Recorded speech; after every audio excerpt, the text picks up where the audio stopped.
ஏமா தங்கமயில் நீயே ஒரு பெரிய ஃப்ராடாமே இதோ பாரு அப்படின்னு வந்து இப்போ தங்கமயிலுக்கு ஒரு பெரிய ஷாக் அப்போ கொடுக்க போகிறாங்க சுகன்யாவும் சக்திவேலும் சேர்ந்து. இதுக்கப்புறம் அந்த கதையில் ஒரு ஏகப்பட்ட திருப்பங்கள் வரப்போகுதுங்கிறதுக்கான ப்ரெடிக்ஷன் தான் இது.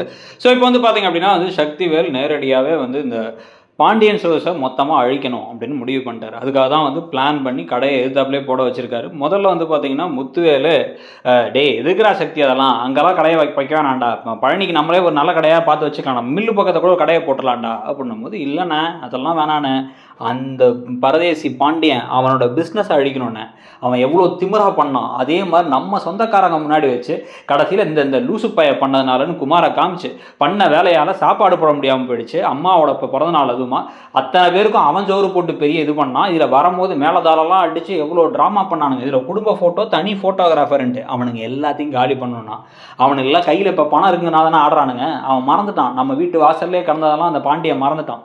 அந்த நிலைமைக்கு திருப்பி கொண்டு வந்து அவனை மாற்றணும். நம்ம அதெல்லாம் வந்து பண்ணணும் அப்படின்னா வந்து பழனியோட கடையை பெருசாக்குறது ஒரு பக்கம்னா, இன்னொரு பக்கம் பாண்டியனோட கடையை கொஞ்சம் கொஞ்சமாக காலி பண்ணணும்னா அந்த கடை மேலே மக்களுக்கு இருக்க மரியாதை மதிப்பு எல்லாத்தையும் குறைக்கணும் அப்படின்னு வந்து பேசிக்கிட்டு இருக்க இந்த சமயத்தில் தான் வந்து என்ன பண்ணுறாங்க அப்படின்னா அடுத்த கட்ட பிளானா இது எதிர்பாராத ஒரு விஷயமா நடந்துருது. சுகன்யா என்ன பண்ணுறாங்கன்னா இங்கே பாண்டியன் ஸ்டோர்ஸ் வீட்டுக்குள்ளார போகிறாங்க. உள்ளர அவங்க நுழைஞ்ச உடனே என்னம்மா என்ன இந்த பக்கம் அப்படின்னு கோமதி கேட்ட உடனே ஒட்டி உறவாடலாம் வரல அத்தாச்சி, இதோட போதும், நான் எல்லாத்தையும் வந்து யார் யார் எப்படி யார் நல்லது நினைக்கிறவங்க யார் மனசுக்குள்ளே வன்மத்தை வச்சுட்டு தனக்கு கீழே அப்படியே அடிமையாக இருக்கணும் எடுபடியாக இருக்கணும்னு நினைக்கிறவங்கிறதெல்லாம் எனக்கு தெரிஞ்சுக்கிட்டேன். எங்கள் துணியெல்லாம் எடுத்து போகிறதுக்காக வந்திருக்கேன் அப்படின்னு நேராக ரூம்குள்ளே போயிட்டு அவங்க பேக்கில் எல்லாத்தையும் அள்ளி போட்டுட்ருக்காங்க. அள்ளி போட்டு அப்புறமா என்ன பண்ணுறாங்க அப்படின்னா வந்து தங்கமயில்கிட்ட போயிட்டு முதல்ல நாங்கள் வந்தபோது உங்கள் ரூமில் கொஞ்சம் துணியெல்லாம் வச்சுருந்தோம்ல, நான் அதையும் எடுத்துக்கிட்டோமா அப்படின்னா எடுத்துக்கோங்க அப்படின்னு தங்கமயில் சொல்லிட்டு இப்படி அமைதியாக இருந்துக்கிறாங்க. இவங்க நேராக உள்ளார போய் அந்த துணியெல்லாம் எடுத்து உள்ளார போட்டுட்டு இருக்கும் பொழுதே அங்கே வந்து ஆதார் கார்டை பார்க்குறாங்க.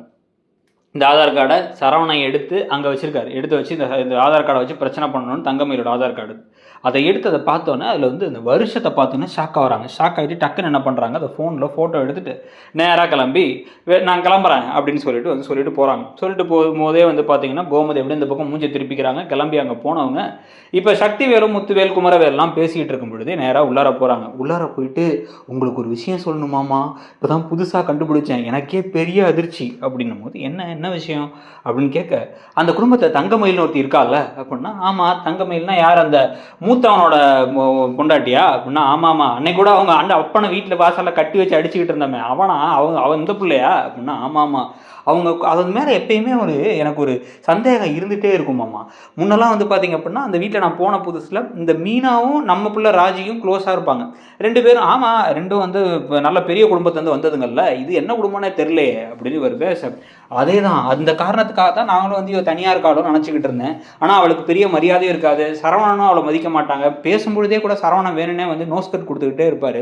என்னடான்னு பார்த்தா இன்றைக்கி தான் அவள் ஆதார் கார்டு அங்கே போகும்போது பார்த்தேன். இந்த ஆதார் கார்டில் பார்த்தா வருஷம் பார்த்தீங்கன்னா இந்த வருஷம் போட்டிருக்கு. இது வந்து கிட்டத்தட்ட 95னா சரவணனை விட 2 வயசு பெரியவ இவ. ஆனால் சரவணனோட 3 வயசு கம்மின்னு என்கிட்ட சொன்னான். அதில் ஸ்கூல் முடித்தோம் காலேஜ் முடித்தோம் அப்படின்னு சொல்லிட்டு இருந்தா. அன்றைக்கி எல்லோரும் இருக்கும் போது இப்படி தான் என்ன சொன்னான் அப்படின்னா வந்து 10வது படிக்கும் போது நாங்கள் படத்துக்கு போனோம் அப்படின்னா, அப்புறம் 10வது படிக்கும்போது அந்த படத்துக்கு போனீங்கன்னா உங்களுக்கு வயசு இப்போ 30 இருக்கணுமே அப்படின்னு கேட்டால் இல்லைன்னு சமாளிச்சா. அவள்கிட்ட ஏதோ ஒரு தப்பு இருக்குது அப்படின்னு கொடுக்க டக்குன்னு அந்த ஃபோட்டோவை எடுத்து பார்த்துட்டு ஆமாம் 95 பிறந்தான்னு போட்டிருக்குது, அந்த குழலியே வந்து 95 அப்போ தான் 95 தானே பிறந்தா, அப்போ ஏதோ ஒரு வில்லங்க இருக்குது அப்படின்ட்டு வந்து சரி நான் முதல்ல விசாரிக்கிறேன் அப்படின்னு வந்து விசாரிக்க போயிட்டு அதுக்கப்புறம் வந்து பார்த்தீங்கன்னா திடீர்னு இப்போ சுகன்யா தங்கமயிலுக்கு கால் பண்ணுறாங்க. தங்கமயில் கடையில் வேலை பார்த்துக்கிட்டு இருக்காங்கல்ல, கடையில் இருக்கவங்க கால் பண்ணிவிட்டு கொஞ்சம் நீ எங்கள் கடை வரைக்கும் வரியா அப்படிங்க. உங்கள் கடைக்கா, நான் இதுக்கு உங்கள் கடைக்கு வரணும் அப்படின்னா முக்கியமான விஷயம் தங்கமயில், லைஃப் மேட்ரு, நீ வந்தால் தான் தெரியும் உனக்கு அப்படின்னு சொல்லும் பொழுதே உங்களுக்கு ஒன்றும் புரியல. ஆனாலும் சரி ஓகே போ அப்படி. இவங்களும் அவங்க அப்பாவை மட்டும் தான் கடையில் இருக்காங்க. கடையில் இருக்கும்போது அவங்க அப்பா என்ன சொல்கிறாரு அப்படின்னா, போயிட்டு வா வயலே, ஏதாச்சும் முக்கியமான விஷயமா இருக்கும், எல்லாம் நம்ம கடை தானே, அதே மாதிரி அந்த கடையும் நம்ம கடை மாதிரி தான், நீ போயிட்டு வா அப்படின்னு சொல்லிட்டு இந்த பக்கம் இப்படி அனுப்பிவிட்டுட்டு இவர் ஒரு 500 ரூபாய் எடுத்து பாக்கெட்டை போட்டுக்கிறார். கிளம்பி அங்கே போகும்பொழுதே வந்து பார்த்திங்க அப்படின்னா வந்து பழனிவேல் ஏதோ டெலிவரி கொடுக்க போயிருக்காரு.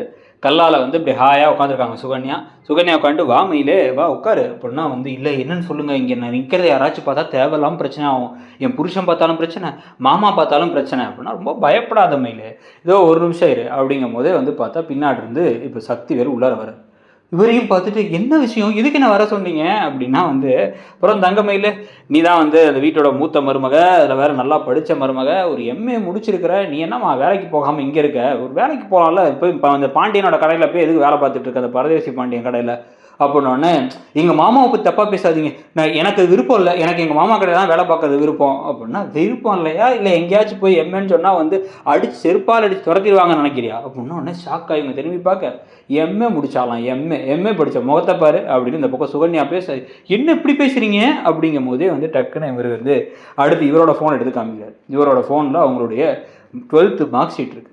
12ஆம் கிளாஸ் முடிச்சிருக்க, அதுக்கப்புறம் வேறு எங்கேயும் போகலை, உன் வீடே வந்து கடைசியில் அந்த கடங்காரன் குடும்பம் தான் அந்த எல்லாரும் சொல்லிட்டு இருக்காங்க, தெருவில் இருக்க அத்தனை பேட்டையும் கடன் வாங்கி வச்சிருக்கீங்க, ஆனால் அந்த பாண்டியன் குடும்பத்தை அப்படியே ஏமாற்றி விட்டீங்க, இது இல்லாமல் வந்து பார்த்தா நீ பிறந்ததே 95 அது அந்த 2 வருஷம் சரவணனோட பெரியவ தானே நீயே அப்படிங்கும் போது இவங்க ஷாக் கை திருதுன்னு முடிக்கிறாங்க.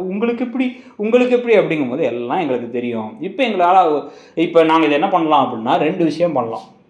ஒன்று, நேராக இப்போ கிளம்பி போய் பாண்டியன் கரெக்டாக வந்து வீட்டுக்கு அப்படியே டயர்டாக வேலையெல்லாம் செஞ்சு முடிச்சு கால் எடுத்து வைக்கும் பொழுது, டேய் பாண்டியா, ஏதோ பரதேசி பாண்டியா, ஏதோ பெரிய இந்த குடும்பத்திலேருந்து வந்து பொண்ணு கிடச்சிருக்கு, நான் சூப்பராக ஒரு பொண்ணை வந்து கூப்பிட்டு வந்திருக்கேன், நான் பார்த்து கட்டி வச்ச மருமகன்லாம் வசனம் பேசினியே, உன் மருமகளோட வண்டவாளத்தெல்லாம் தண்டவாளத்தை ஏற்றவான்னு ஒன்று நான் சொல்லலாம். அவன் கூணி குறுகி போய் நிற்கிறத பார்க்கும்போதே ரொம்ப ஃபன்னாக இருக்கும். ஆனால் என்ன, அது ஒரே நாள் ஃபன்னில் முடிஞ்சிடும். அவன் என்ன பண்ணுவான், உன்னை அடித்து துரத்தி விட்டுருவான் வீட்டை விட்டு. நீ வீட்டை விட்டு கிளம்பி போனோன்னா உங்கள் அம்மாவும் அப்பாவும் அவங்க அழுதுகிட்டே இருந்து என்ன முடிவு எடுப்பாங்கன்னு சொல்ல முடியாது. 2வது ஆப்ஷன் என்ன அப்படின்னா, எனக்கு அந்த பாண்டியன் ஸ்டோர்ஸ் கடை மூடப்படணும், அந்த கடை காலி ஆகணும்.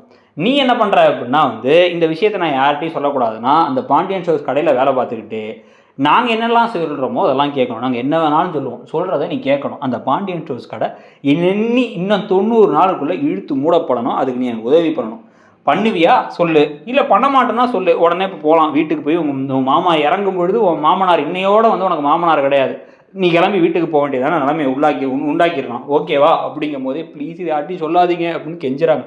என் வாழ்க்கையே போய்டும், அக்கா நீங்களா சொல்லுங்கக்கான்னு சுகன்யா பக்கம் திரும்ப, சுகன்யா அவர் சொல்கிறத கேட்டால் போதும், எனக்கு இதனால் என்ன ஆக போகுது, எங்கள் கடை நல்லா போகும், பாண்டியன் ஸ்டோர்ஸ்னா எங்கள் கடை தான் முக்கியமான கடையாடு அந்த ரோட்டில், அவ்வளோதான் எனக்கு தேவை அப்படின்னு அவங்க பேச, என்னக்கா இப்படி நீங்களும் பேசுகிறீங்க, என்ன அக்காங்கிற, எல்லாம் ஒரு பிஸ்னஸ் தான், இப்போ என்னென்னு ஒரு முடிவு பண்ணி சொல்லு அப்படின்னா அவங்க திருன்னு முடிச்சுட்டு சரி பண்ணுறேன் அப்படின்னு சொல்கிறதோட வந்து நடந்துச்சு. அப்படின்னா இப்போ தங்கமயில ஒரு ஸ்பை மாதிரி அந்த வீட்டில் வச்சு அவங்கள உண்ட வீட்டுக்கு 2ஆம் பண்ண வைப்பாங்க. சரவணன் எப்படி வாயை திறந்து எதையும் சொல்ல மாட்டார், சும்மா மிரட்டிகிட்டு இருப்பார், இந்த குலைக்கு கடிக்காதுங்கிற மாதிரி வந்து பிஹேவ் பண்ணுவார். அவர் பிஹேவ் பண்ணுறதே நமக்கே வந்து ஒரு மாதிரி எரிச்சல் தர மாதிரி விஷயங்கள்லாம் பண்ணிகிட்டு இருக்காரு. அந்த கதாபாத்திரமாக உண்மையை சொல்லாமல் இந்த உண்மை அதுவாக தெரிஞ்சாதான் உண்டு, அதுக்கு முன்னாடி அது இந்த குடும்பத்துக்கு தெரிஞ்சு வேலு குடும்பத்தினர் இதை யூஸ் பண்ணிக்க போகிறாங்களா, தங்கமயிலுடைய ஃப்ராடுத்தனம் கடைசியில் அந்த குடும்பத்துக்கே எதிராக போய் மனசாட்சியை விட்டு எல்லாத்தையும் பண்ணிட்டு ஒரு கட்டத்துக்கு அப்புறம் உடஞ்சி போய் அவங்க உண்மையெல்லாம் சொல்கிற மாதிரி நடக்க போதா அப்படிங்கிறத பொறுத்து தான் பார்க்கணும்.